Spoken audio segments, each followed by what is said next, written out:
हाय everyone, नमस्ते, जय Shri Krishna. Welcome to Dhruti's kitchen. आप सभी का हार्दिक स्वागत है।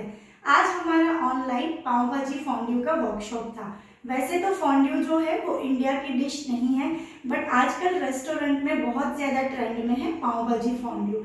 हमने इसमें कुछ इस तरह से सिखाया है कि अगर आपको इसका हेल्दी वर्जन भी बनाना है तो आप इसे बना सकते हैं। साथ ही में अगर आपको इसकी ग्रेवी स्टोर करके रखनी है तो आप इसे स्टोर भी करके रख सकते हैं। इसी के साथ यहाँ पे हमने सिखाया है पाव भाजी बनाना और पाव भाजी सैंडविच टोस्ट। तो चलिए देखते हैं आज की क्लास में मैंने क्या क्या सिखाया है। ये है पाव भाजी फॉन्ड्यू, जिसके साथ एलिमेंट को कैसे रोस्ट करना है ये मैंने सिखाया है।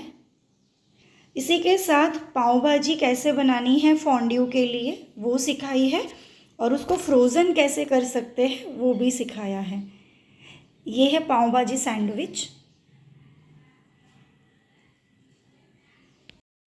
अगर आप भी इस वर्कशॉप को ज्वाइन करना चाहते हैं तो कॉल या व्हाट्सएप करिए 8980728096। बाय बाय, जय श्री कृष्ण, धन्यवाद।